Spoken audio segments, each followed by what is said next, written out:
अगर आपने अभी तक हमारा चैनल सब्सक्राइब नहीं किया तो अभी सब्सक्राइब करें और बेल आइकॉन को क्लिक करके हमारी लेटेस्ट वीडियोस के बारे में अपडेट जानें। उपचुनाव में होगा खोया पाया जैसा हाल।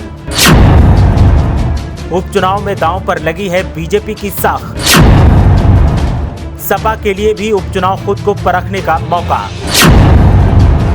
बीएसपी और कांग्रेस की स्थिति है पहले से ही खराब।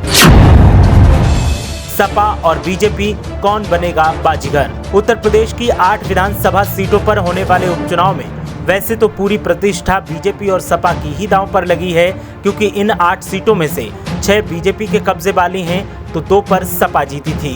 बीएसपी और कांग्रेस के पास उपचुनाव में खोने को कुछ भी नहीं है, लेकिन दोनों ही दलों को उपचुनाव में उम्मीदें जरूर हैं।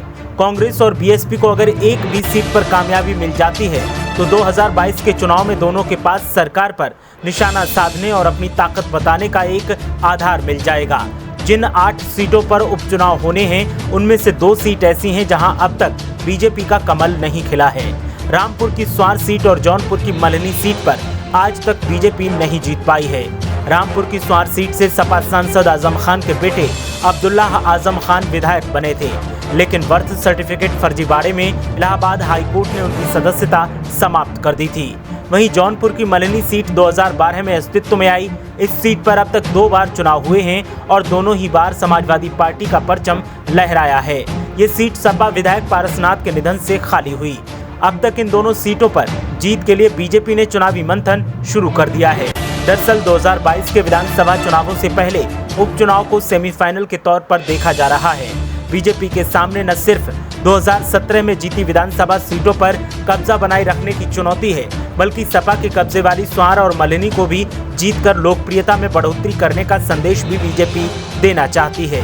उधर बात की जाए समाजवादी पार्टी की, तो समाजवादी पार्टी 2 सीटों पर तो अपनी बादशाहत बरकरार रखना ही चाहती है। इसके अलावा ज्यादा से ज्यादा सीटें जीतने के लिए कोशिश में लगी है, क्योंकि समाजवादी पार्टी को लगता है कि जितनी ज्यादा सीटें वो जीतेगी उसके लिए 2022 विधानसभा चुनाव की राह आसान हो जाएगी और वो बीजेपी को पटखनी देने के लिए अपनी लड़ाई को आसानी से जीत जाएगी। बीजेपी भी सपा को टक्कर देने के लिए लगातार तैयारियां कर रही है।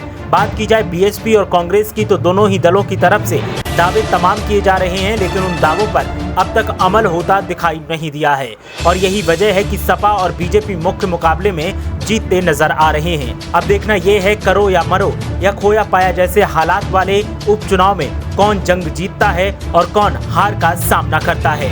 ब्यूरो रिपोर्ट, मीडिया हलचल।